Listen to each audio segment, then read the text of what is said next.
है कि वो परमाणु हथियारों को बनाना जारी रखेंगे। यही नहीं, उन्होंने कहा है कि वो अपने परमाणु हथियार को हर वक्त तैयार रखेंगे। अब आगे यही वजह है कि एक बार फिर दुनिया परमाणु खतरे के साए में आ गई है, क्योंकि युद्ध में बैकफुट पर आए व्लादिमीर पुतिन ने फिर से परमाणु धमकी दे डाली है। लेकिन सवाल यह है कि अगर व्लादिमीर पुतिन ने अपनी धमकी को सच साबित कर दिया तो इसका अंजाम क्या होगा।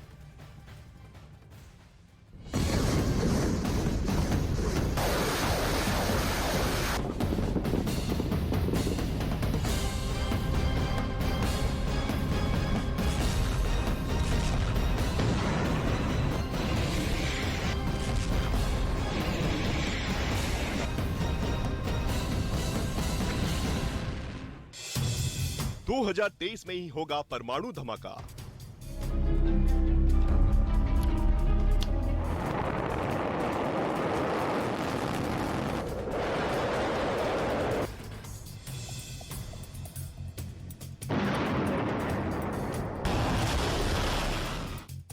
क्या पुतिन ने परमाणु हथियार एक्टिव कर दिया?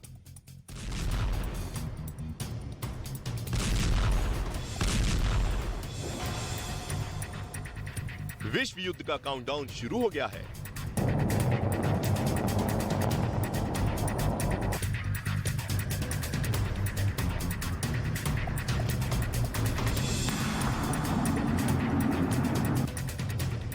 पुतिन की सेना ने कलिब्र मिसाइल से यूक्रेन के शहरों को तबाह कर दिया।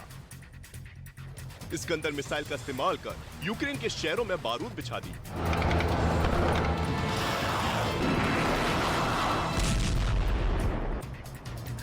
किंजल मिसाइल से यूक्रेन के कई शहर खंडर बना दिए।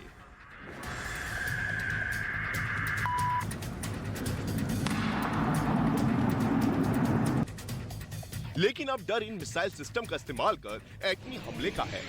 एक बहुत बड़ी आशंका परमाणु हमले की हो रही है। इन आशंकाओं को बल कहां से मिल रहा है ये भी बताएंगे। लेकिन सवाल है कि अगर रूस ने परमाणु हमला किया तो क्या रूस टेक्निकल परमाणु हथियार का इस्तेमाल करेगा या बैलिस्टिक मिसाइलों से परमाणु कहर ढाएगा? पश्चिमी देशों के एक्सपर्ट यूक्रेन युद्ध में रूस की तरफ से परमाणु हमले की आशंका जाहिर कर चुके हैं। लेकिन सवाल है, क्या पुतिन पश्चिमी देशों की आशंकाओं को सही साबित कर देंगे और परमाणु हमले से उठा बवंडर विश्व युद्ध की तबाही तक बढ़ जाएगा? ये आशंकाएं सुर्खियां इसलिए बनी हुई हैं क्योंकि रूस की तरफ से डराने वाला बयान सामने आया है। रूस के रक्षा मंत्री ने अपने ताजा बयान में कहा कि हम परमाणु हथियारों को बनाना और इसे हर वक्त तैयार रखना जारी रखेंगे, क्योंकि परमाणु ढाल हमारे देश की संप्रभुता और क्षेत्रीय अखंडता की सुरक्षा की गारंटी देता है। रूस के रक्षा मंत्री का बयान ऐसे वक्त में सामने आया है जब युद्ध के मोर्चे पर रूस बैकफुट पर है। पुतिन ने इस युद्ध की शुरुआत 24 फरवरी को यूक्रेन पर बड़े हमले से की थी। तब तर्क दिया था कि यूक्रेन का नेटो में शामिल होने का कदम रूस की सुरक्षा के लिए खतरा है। रूस और यूक्रेन के बीच चले 10 महीने के संघर्ष के बाद भी रूस खाली हाथ है। ऐसे में डर अब रूस की तरफ से परमाणु हमले का है, क्योंकि फरवरी 2022 में यूक्रेन पर हमले के कुछ समय पहले राष्ट्रपति पुतिन ने रूस की परमाणु ताकत को युद्ध के लिए तैयार कर लिया था। बाद में परमाणु ड्रिल भी की, लेकिन अब डर युद्ध में एटमी हमले का है।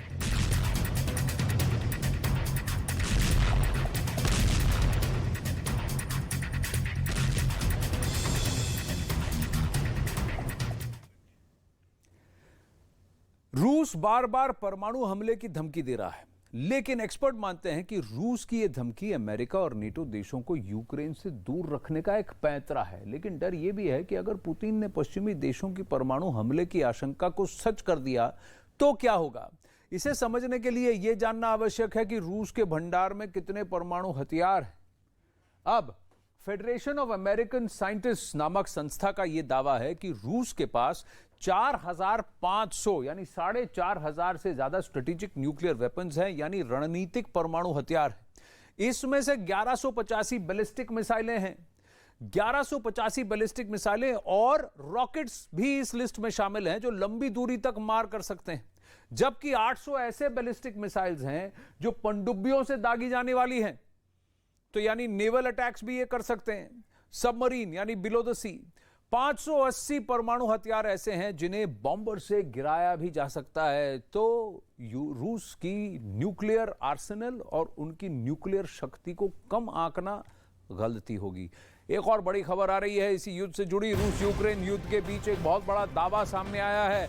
बताया गया है कि नेटो देशों की सुरक्षा में तैनात रफाल जेट ने रूस के विमानों की घेराबंदी की। दावा किया गया कि एक हफ्ते में रूस के विमानों को रफाल ने 16 बार पीछे किया है। वहीं एक महीने में रफाल विमानों ने रूस के विमानों का पीछा और निगरानी के लिए 60 बार उड़ान भी भरी। नेटो ने यह कदम बाल्टिक सागर की हवाई सुरक्षा को पुख्ता रखने के लिए किया है। बाल्टिक सी कहां है जरा गौर से देखिए। और बाल्टिक सी में अगर घेराबंदी रूस शुरू करता है तो कई सारे नेटो देशों की धड़कनें बढ़ने लग जाएंगी। इसीलिए ये रफाल विमान वहां पर उड़ रहे हैं। नेटो बाल्टिक एयर पुलिसिंग अभी नेटो के सदस्य देश पोलैंड और लिथुआनिया के जिम्मे है।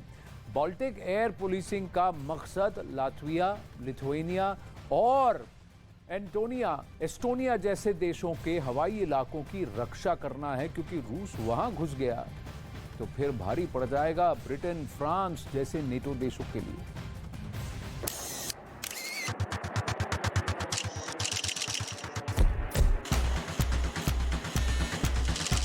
ये वीडियो रूस के खिलाफ फ्रांस के राफाल की एंट्री का वीडियो है।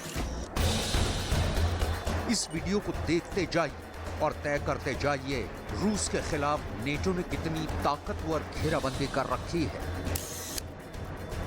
यह वीडियो रूस के लड़ाकू विमान को पीछा करते हुए राफाल विमान का है। इस वीडियो में आप साफ साफ देख सकते हैं कि राफाल रूस के लड़ाकू विमान के कितने करीब है। कैसे रूस के लड़ाकू विमानों को घेरने के लिए राफाल भी आसमान में गरज रहा है।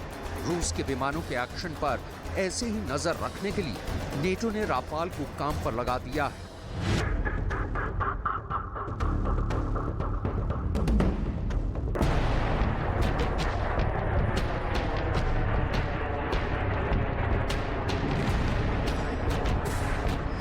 एक हफ्ते में रूस के विमानों का राफाल ने 16 बार पीछा किया है। वहीं एक महीने में राफाल विमानों ने रूस के विमानों का पीछा और निगरानी के लिए 60 बार उड़ान भरी है। रूस के विमानों के खिलाफ राफाल के ये तमाम mission NATO Baltic air policing programme के तहत किए गए। 4.5 जनरेशन का ये फाइटर जेट फ्रांस का सबसे आधुनिक जहाज है। इसमें लगा AESA रेडार यानी active electronically scan array radar इसे एक साथ कई टारगेट को ट्रैक करने और उन पर हमला करने की ताकत देता है। रेडार के कंप्यूटर सिस्टम को भारत की जरूरतों के हिसाब से डिजाइन किया गया है। रिफ्यूलिंग के साथ 3700 किलोमीटर की रेंज राफाल को बड़े दायरे में ऑपरेशन करने की खूबी देती है। राफाल की रफ्तार 2200 किलोमीटर प्रति घंटा है। लेकिन इससे ज्यादा खतरनाक तो रफाल में लगी मिसाइल हैं। इसमें लगी मीटियोर मिसाइल 150 किलोमीटर की दूरी से दुश्मन के विमान को खत्म कर सकती है, जबकि स्कैल्प क्रूज मिसाइल 500 किलोमीटर दूर ठिकाने को तबाह कर सकती है। नेटो बाल्टिक एयर पुलिसिंग अभी नेटो के सदस्य देश पोलैंड और लिथुआनिया के जिम्मे है। बाल्टिक एयर पुलिसिंग का मकसद लातविया, लिथुआनिया और एस्टोनिया के हवाई इलाकों की रक्षा करना है।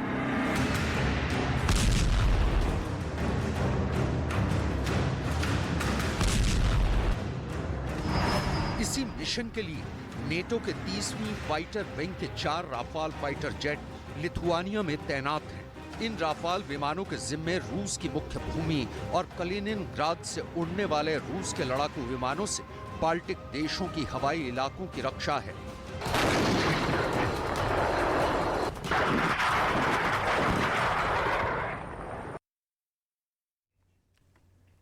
और खार्किव पर हुए हमले की तस्वीर सामने आई है। बताया गया है कि रूस के मिसाइल हमले में खार्किव में भारी तबाही हुई है। एक तस्वीर में पटाखा फैक्ट्री में भीषण आग दिखी। दावा किया गया कि मिसाइल से हुए अटैक में पूरी फैक्ट्री जलकर राख हो गई।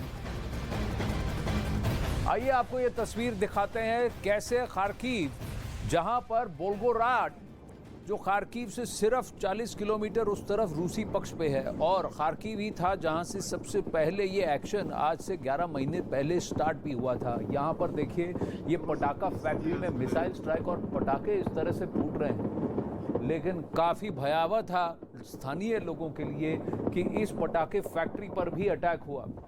कहीं ना कहीं ये डराने का तरीका भी है। अगर आप इसको देखें, इन तस्वीरों को देखें, तो वहां पर स्थानीय लोगों को डराने के लिए और यूक्रेनी सेना को डराने का ये तरीका भी है कि हम कभी भी कहीं भी कैसे भी आपको अटैक कर सकते हैं, स्ट्राइक कर सकते हैं। और ये एक पटाखे फैक्ट्री में रूस ने एक मिसाइल दागा और देखिए किस तरह से पूरे आकाश में आतिशबाजियां दिख रही हैं।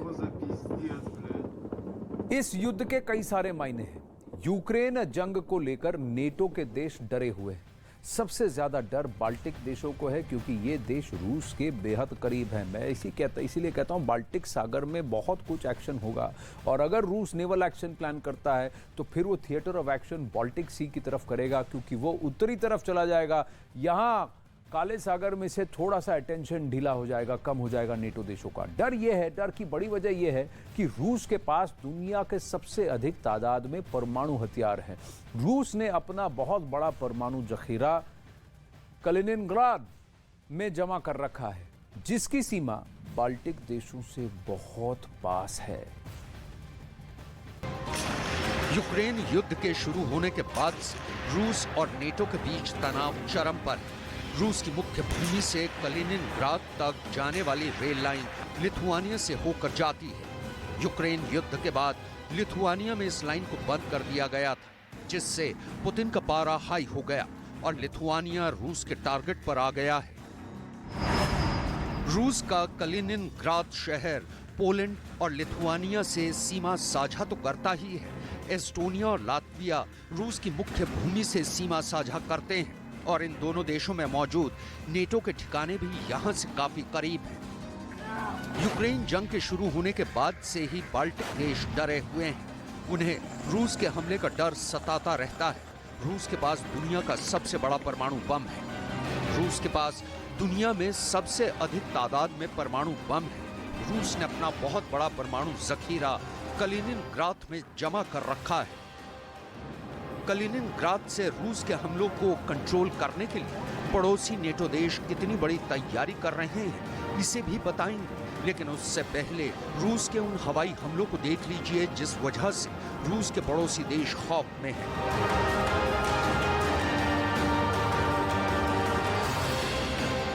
रूस के रक्षा मंत्रालय का दावा है कि रूस की एयरफोर्स ने 24 घंटे में यूक्रेन के 5 लड़ाकू विमानों को हवा में तबाह कर दिया है। रक्षा मंत्रालय के प्रवक्ता लेफ्टिनेंट जनरल इगोर कोनाशेंकोव के मुताबिक रूस की एयरफोर्स का पहला निशाना बना यूक्रेन का Su-27 लड़ाकू विमान। दूसरा निशाना बना यूक्रेन का Su-24 लड़ाकू विमान। तीसरा निशाना बना यूक्रेन का Su-25 लड़ाकू विमान। चौथा निशाना भी यूक्रेन का Su-25 लड़ाकू विमान ही बना। पांचवा निशाना बना यूक्रेन का MiG-29 लड़ाकू विमान।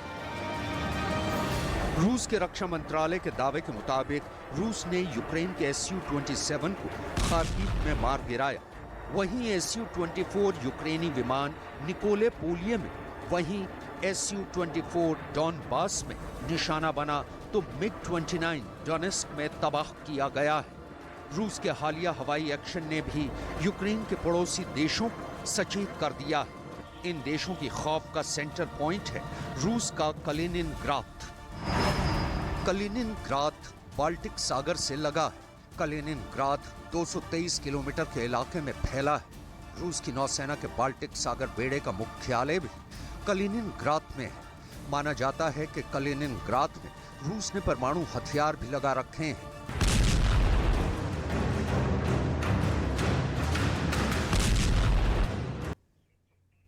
नेटो देशों को डर है कि अगर पुतिन को यूक्रेन में जीत मिलती है और वो वहां रुकेंगे नहीं, वो कहते हैं कि विराम लगाएंगे, वो रुकेंगे नहीं। इसके बाद पुतिन के निशाने पर नेटो के बाकी देश होंगे। वो सारे देश होंगे जो पहले कभी सोवियत रूस का हिस्सा हुआ करते थे, अर्स्टवाइल यूएसएसआर, और धीरे धीरे नेटो देशों को और पश्चिमी यूरोप की तरफ खदेड़ने की कोशिश करेंगे। और इसकी आशंका इसलिए भी है और बढ़ जाती है क्योंकि पुतिन क्राइमिया और जॉर्जिया पर पहले ही कब्जा कर चुके हैं, उस पर पहल कर चुके हैं।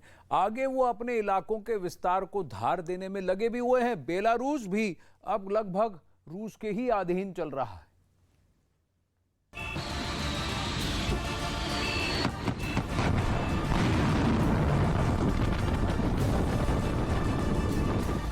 दुनिया देख चुकी है कि यूक्रेन पर हमला करने के बाद रूस ने कलिनिनग्राद में ही परमाणु हमले का अभ्यास किया था।